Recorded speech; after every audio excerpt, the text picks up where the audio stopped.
Alright my friends, today's video is a video I did back in October. Usually, like I say, I'm a week or two behind in uploading videos, and this one is obviously done before my mom's big accident and heart issues. So that's what I'm posting up, the David Chin continuation of building of the Duster.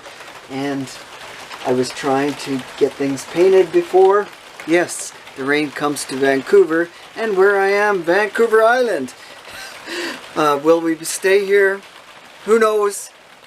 More will be revealed coming up. So, but for now, living in a suitcase, at least I'm dry living at this place. So, check it out, and we'll see you at the end. Alright, good day my friends, good day, good day. I always crouch down because I think the camera's like doing this small area, which it could be, instead of like stretching out and opening up. But anyhow, there you go already, blah blah blah, Chuck. Yeah, I know. What's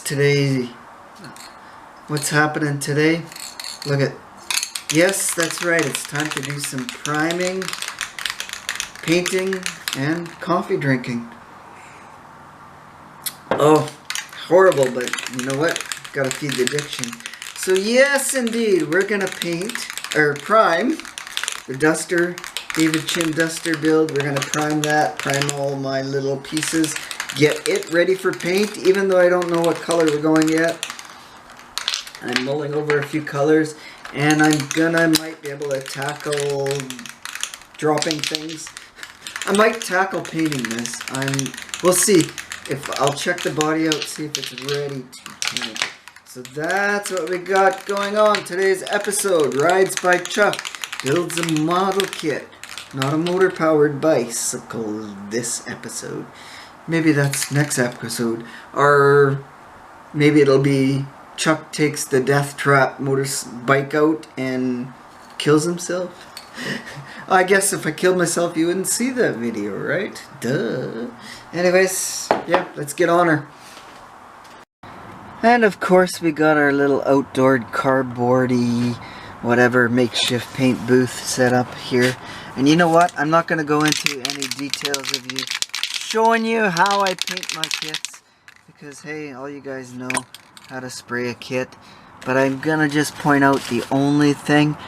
I take a tap rag, $1 or $2, whatever it is, from the local Home Depot, wherever, anywhere you get painting stuff, they'll have tack rags, sticky little cloth, like a cheesecloth, and it takes all the dust off. I notice on a lot of guys' videos that they get little dust flakes and boogers, or whatever you want to call it, on their kits. Well, check the spray pattern. Circles pattern looks good. That'll get rid of your dust. Even I spray outside, no filter, no whatever, no and I barely get any dust. So this is just primer, so it's nothing fancy, because it's gonna get sanded and scuffed. So we'll just set that aside. Same thing, we're gonna put a heavy coat on this one because it's flat. If it's flat, then you can put quite a lot of primer on it, because it will, whatever. I don't know. So, trying to concentrate here. I shouldn't touch it. I should just leave it, because then I'll get, oh yeah, see, look at, I already got my fingerprint on it. So, that's it. We can just spray it and leave it, and I'm going to shut the camera off so I don't get overspray on the camera. Okay, how's that? Sexy with the glasses? I was going to say, I'm going to just give the hour... Blah.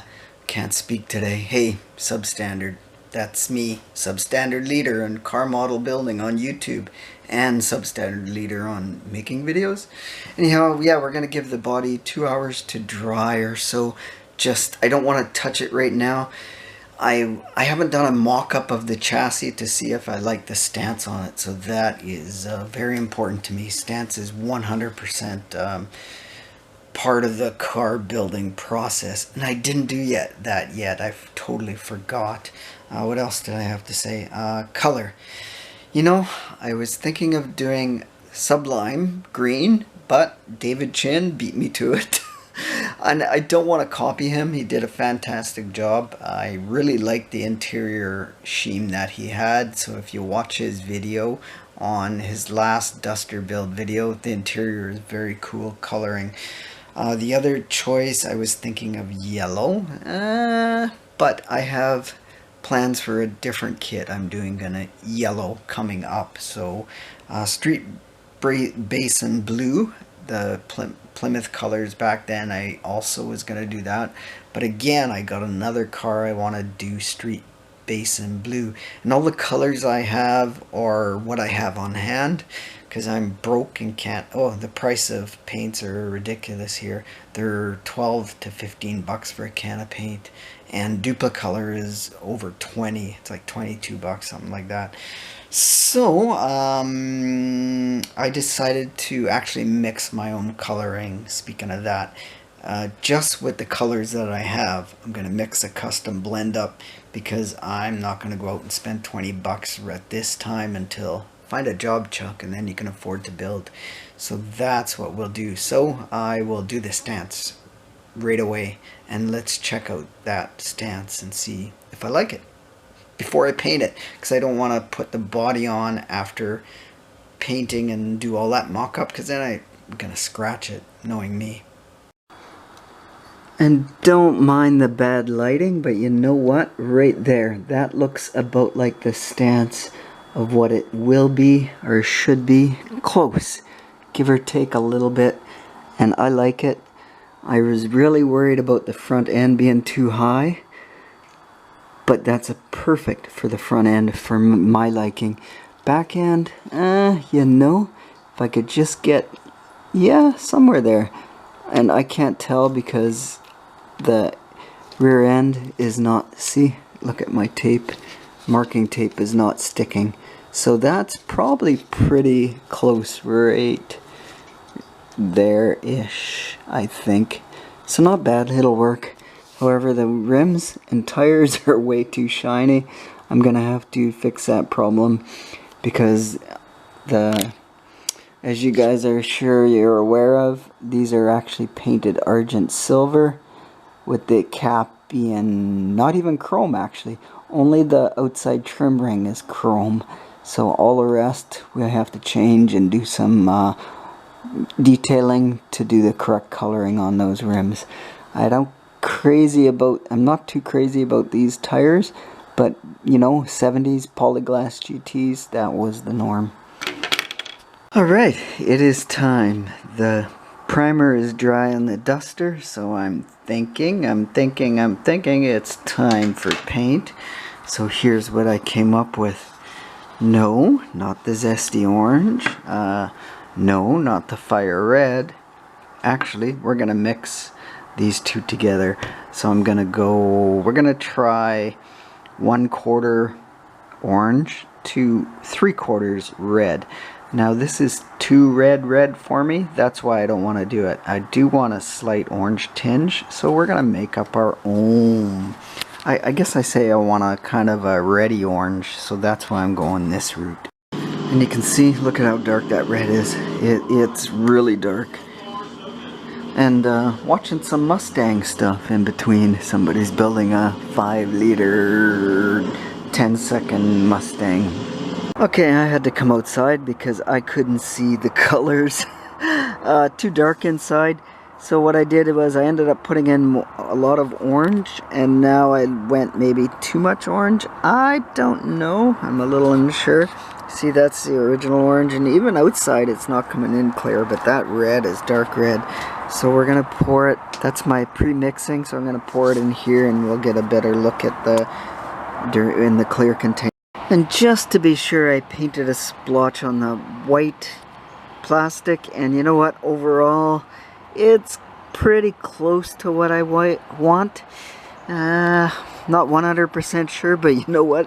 Too late at this time is what it is. Actually, I like this bottle color better. It's hard to see it, but that is about proper. And you know what? Here's a tidbit of information. This leftover red paint, this fire red, that's actually from my stock car. way back in late 90s, early 2000s. I just bought this to do spot panels and never used it because these things were pretty cheap back at the time. So I bought two of these, I think, and I ended up having one left over, and this one I just bought for regular models. So that's just my story, and I'm sticking with it. So clean up too, and I got paint everywhere, and I already cleaned up, but that's okay. So, I think now is as good a time as any to end today's video, and I will come back and show you the process on how I airbrush my model kits. My way is very unique, and you'll see the adapter that I ended up picking up, how I use that on the air source of air through my airbrush. So, cheers my friends, we'll see you next time, and until then, hey, stay awesome, and thanks for watching my channel, my substandardness. Cheers.